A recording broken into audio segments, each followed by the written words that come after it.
Today I'm removing the transmission on a 2010 Audi A4 with the 2-liter. I'm doing a rear main seal on this one. Another very common job. It's got the same rear main seal they use on the Volkswagen with the equivalent motor. I like to start from the top. Obviously pop the engine cover off of it first, and with the car on the ground, use a 18mm box wrench with just a standard 12-point deal, average regular size, to get most of the upper bell housing bolts.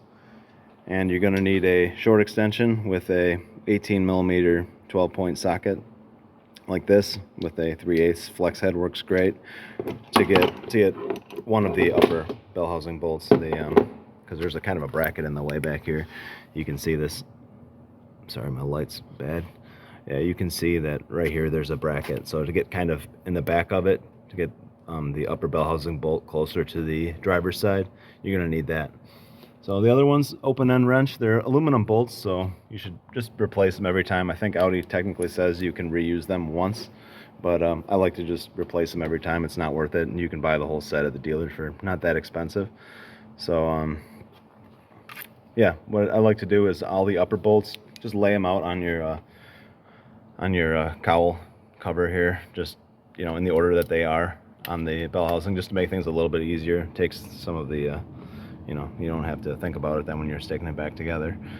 And yeah, undo all those. Every one you can get to, you can get all the way down to the starter on the passenger side and the axle on the driver's side, and that's it. All right, now with the car up in the air, yeah, you can see why I'm replacing this. It's oil everywhere. You're going to want to pull this this cross brace off, this chassis brace bracket. There's a little power steering cooler loop here. Just, you can pull this 10mm nut up here and get that off of the bracket, and then the rest of these bolts are just 18mm bolts. You just take off and drop this down. Right now, with that out of the way, there's a lot of stuff you have to start disconnecting under here. You want to pull this multi-pin plug off of the side of the trans right here. It comes off real easy. You just turn it counterclockwise a few degrees and it pops right off. And here your this 13mm bolt here for the trans cooler lines needs to be disconnected. That bracket right there, I just pull those two bolts off instead of trying to mess with that clip. Those 13mm bolts, pull those both off and unclip this little ball seat on the end of this cable from the transmission for the selector. And also this line here, pull these triple squares off here and disconnect this line, because when you're dropping the trans down, you're going to need some clearance here, and this line kind of gets in the way. And with the steering wheel locked, key out of the ignition, undo this screw here and slide the steering column up as high as you can, also out of the way. Once that's all done, you can move to the passenger side and undo that bracket off of the exhaust mount.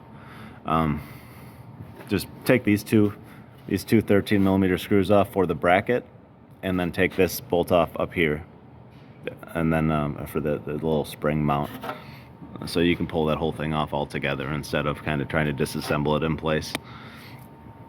The right thing to do now would be, after you're done with that, is to actually drop the exhaust, but this flange looks really rusty. It's probably going to fight me, so you can do this whole thing with the exhaust in place.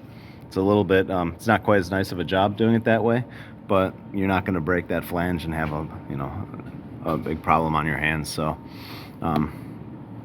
if your exhaust looks great there, just disconnect it and get it out of the way altogether. But if not, you can remove this sleeve clamp, drop this down, and kind of try to secure it to this. The flex pipe allows for quite a bit of movement, so just try to move it out of the way a little bit and secure it underneath the car with whatever you have, a bungee cord. You can use a screw jack if you're doing it up on a hoist like this, and just kind of hold it up out of the way. All right, I'm going to do some of that stuff right now. All right, now that I have that stuff all out of the way, I move your way towards the back of the trans here, the tail of the trans, and you're going to want to take these two screws off that hold this lower shield that goes around the drive shaft to protect it from the exhaust heat. Pull those two bolts off that. They're just Torx fasteners. I already did one of them here. It's just a Torx fastener like this. Take those two off, pull that shield out of the way, and then get all of these drive shaft bolts off, these triple squares around the perimeter of that. Get those loose, and you can take the drive shaft and just kind of move it out of the way. Just set it on top of the exhaust pipe here. If you don't have the exhaust pipe on, just secure it with a bungee cord or whatever you have. All right, now with that removed, I like to take a screw jack and support the back of the trans right here, and take these bolts off for this rear mount. This triple square here, and then these two on this side, and then in the center. Sorry, I got zoomed in too far. And in the center, just these three 13mm nuts. Take those off, and then you can drop this aluminum bracket right out of the way. Now the passenger side axle has this little shield that goes over the top of it. You have to get that shield out. So there's 3 Allens that hold it to the transmission, and they're 6mm. That's the size. That's the size of the tool you're gonna need. I like to use 1/4 inch flex head ratchet with a stubby 6mm Allen on the end of it, and just kind of reach up there, and the one towards the front will fight you the most. You may have to use a swivel socket and do it from the outside of the wheel well, or do it from the wheel well. Once you get those out of the way, you can get to all the axle bolts. So shield off, axle bolts, and then you can take the axles and kind of leave them up there. Just kind of push them out of the way. They don't stop anything from happening. The trans comes right out, right around them, and then you can take this little cover off here, and that's how you get to your torque converter bolts. They're also a 12 point, so you just turn the engine always clockwise, especially on one of these 2 liters with the chain. You know, the chains have issues with the tensioners, so if you go the other way, you're probably going to skip some teeth. So clockwise, loosen all of those up, support the bottom of the trans, and get the lower bell housing bolts off. Once you have these lower bell housing bolts off, you have to go from the other side here and get these 2 bolts here, the lower starter bolt and also this bell housing bolt. There's a little spacer up there that's going to fall off on you. You can see it just barely hanging on. That spacer goes on the that just goes on the upper starter bolt. You do it, it's easier to do from the top. That maybe this starter was meant for a couple different applications, and then they just put that there to fill in the void between the, I don't know, the 3.2 and this engine. I'm not 100% sure, but whatever the case, that has to go there. So I'm gonna start doing that stuff now. All right, now I got those torque converter bolts off, bell housing bolts off. Everything looks good. The lines are off, the multi-pin connector, the selector cable, the bracket, drive shaft is off. Everything is kind of in place though still. I just took the bolts off for the axles on both sides and kind of left them up there. And what I'm gonna do now is carefully pry the trans away from the engine a little bit. It should come right off. There shouldn't be any real prying involved. You just something to move it away a little bit. Make sure that the torque converter kind of stays with the trans, and that's it. So start pulling it back. You have to get the axle shaft there back past the input on the steering rack, and then start dropping it down. So once that axle flange is about right here, then you're gonna want to start dropping it down. So I'm gonna carefully lower it down right now.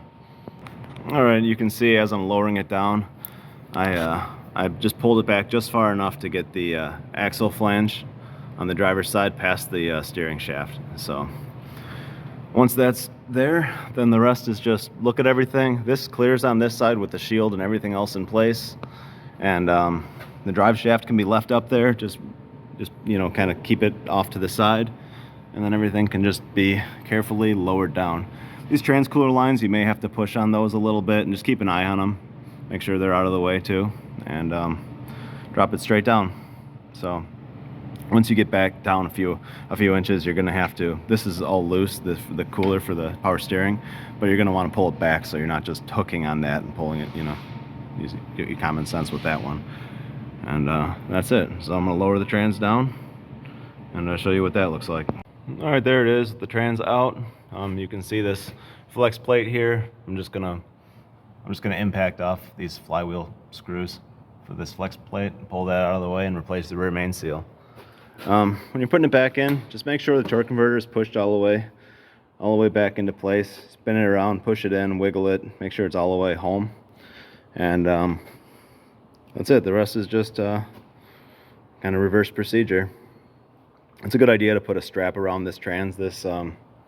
I'm actually going to get one right now for the reinstallation, because sometimes you have to get a little bit of an angle on it, and this is a real heavy trans. You know, it will crush you. So I'm gonna put a strap on this thing and put a new rear main seal and put it back together. So thanks for watching. I hope this helps.